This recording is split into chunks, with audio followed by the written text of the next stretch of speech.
Hello student, तो देखिए exercise 13.1 का क्वेश्चन नंबर 1। इसका स्टेटमेंट क्या है। Following are the car parking charges near a railway station up to 4 hour में 60 रुपीज़, 8 आवर में 100 रुपीज़, 12 आवर्स में 140 रुपीज़ और 24 आवर्स में 160 रुपीज़। ठीक है, ये हमें गिवन है। अब देखिए इसमें चार्जेस हैं, तो जो फर्स्ट चार्ज है उसे हम C1 एज्यूम कर सकते हैं, सेकंड को C2, थर्ड को C3 और फोर्थ को C4। और देखिए check if the parking charges are in direct proportion to the parking time. ठीक है, मतलब हमें चेक करना है कि ये डायरेक्ट प्रोपोर्शन में है या नहीं है, मतलब कि एक दूसरे पे डिपेंड है या नहीं है। ठीक है, और इसमें हम देखेंगे कि जो x/y होता है वो फिक्स्ड होता है। ठीक है, फिक्स होता है वो, मतलब सबका सेम आना चाहिए। वो हम यहाँ देखेंगे कि सेम है या नहीं। ये हो गया। चलिए इसे अब हम सॉल्व करते हैं। तो देखिए C1 is equal to x/y। x/y मतलब कि देखिए x इसको मान लेंगे और y इधर को मान लेंगे। ठीक है, ये हो गया। तो क्या हो जाएगा 4/60। इसे हम कैंसिल करेंगे तो 1/15 आ जाएगा। 4 से कैंसिल करेंगे, ये हो गया। उसके बाद देखिए C2 इज इक्वल टू 8/100 हो जाएगा। कैंसिल करेंगे 2/25 आ जाएगा ये। ठीक है, ये हो गया। उसके बाद हम क्या देखेंगे C3, वो कितना है 12/140, ये हो जाएगा।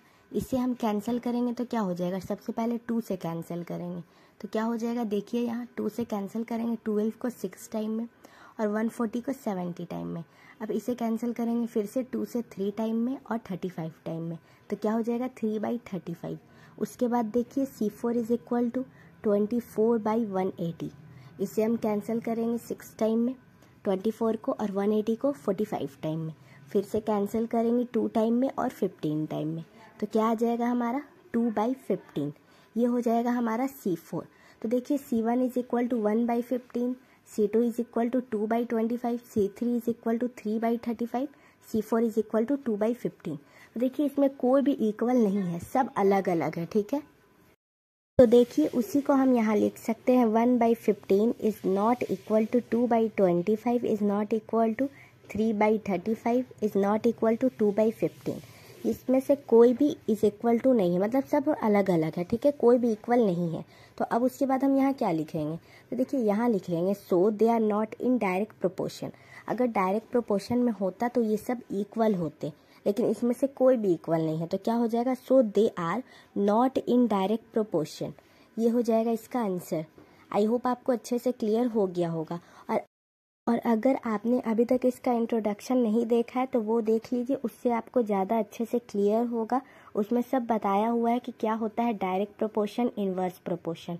ठीक है, चलिए देख लीजिएगा आप इंट्रोडक्शन। और डायरेक्ट प्रोपोर्शन मतलब कि दोनों एक दूसरे पे डिपेंड होना चाहिए, और इसमें कोई भी एक दूसरे पे डिपेंड नहीं है, सब अलग अलग है। ठीक है, तो चलिए अब हम देखेंगे क्वेश्चन नंबर 2, वो देखिए। चलिए स्टूडेंट, तो देखिए क्वेश्चन नंबर 2, इसका स्टेटमेंट क्या है। A mixture of paint is prepared by mixing 1 part of red pigment with 8 part of base.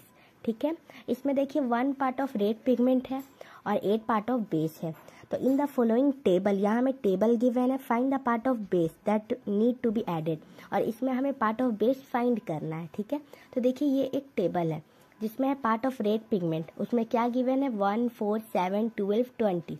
और पार्ट ऑफ बेस क्या है 8 गिवन है, और बाकी सब हमें फाइंड करना है। तो देखिए उसमें क्वेश्चन में दिया हुआ था कि 1 part of red pigment with 8 part of base. तो देखिए 1/8 गिवन है और उसी के हेल्प से हमें सब फाइंड करना है। ठीक है, पार्ट ऑफ बेस।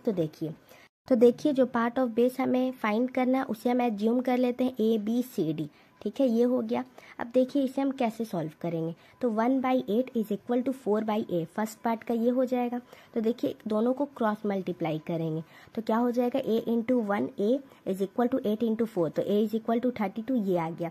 अब देखिए सेकेंड पार्ट में भी हम 1/8 से करेंगे, क्योंकि 1/8 गिवन है और ये क्वेश्चन में भी दिया हुआ है कि 1 part of red pigment with 8 part of base, तो 1/8 इज इक्वल टू 7/B, ये हो जाएगा। ठीक है, देखिए क्रॉस मल्टीप्लाई करेंगे तो B into 1B is equal to 8 into 7, तो B इज इक्वल टू क्या हो जाएगा 56, ये हो गया सेकेंड पार्ट। उसी तरह देखिए थर्ड, हम C कैसे फाइंड करेंगे, तो इसमें भी हो जाएगा 1/8 इज इक्वल टू 12/C, ये हो जाएगा। ठीक है, तो देखिए क्या हो जाएगा, तो इसमें हम क्रॉस मल्टीप्लाई करेंगे तो C into 1C is equal to 12 into 8, तो C इज इक्वल टू 96, ये हो जाएगा हमारा C का वैल्यू। ठीक है, उसके बाद देखिए अब हम क्या फाइंड करेंगे, D, वो क्या हो जाएगा 1/8 इज इक्वल टू 20/D। ये आपको याद रखना है कि सबको किससे करना है, 1/8 से करना है। ठीक है, तो D is equal to 8 into 20, cross multiply करेंगे। ठीक है, तो क्या हो जाएगा, D इज इक्वल टू 160, ये आ गया हमारा D का वैल्यू। ठीक है, तो देखिए A का क्या आया है 32, B का 56, C का 96 और D का 160। तो आई होप आपको अच्छे से क्लियर हो गया होगा। और हमने पार्ट्स ऑफ बेस भी फाइंड कर लिया, तो यहाँ हम क्या लिख लेंगे देख लीजिए। तो देखिए यहाँ हो जाएगा जो हमने फाइंड किया, तो देखिए A इज इक्वल टू कितना आया 32, वो हो जाएगा। उसके बाद B इज इक्वल टू 56, ये हमने फाइंड किया। और C इज इक्वल टू क्या हो जाएगा 96 और D इज इक्वल टू 160। ठीक है, ये हमने फाइंड किया पार्ट्स ऑफ बेस। और ये इसमें आप याद रखिएगा कि इसमें हमें गिवन है 1/8, तो 1/8 की हेल्प से ही सबको फाइंड करना है। तो आई होप आपको ये क्वेश्चन नंबर 2 भी अच्छे से क्लियर हो गया होगा। और इसमें भी आपको कोई भी डाउट आता है, कहीं से कुछ समझ नहीं आता है, आप कमेंट करके पूछ सकते हैं।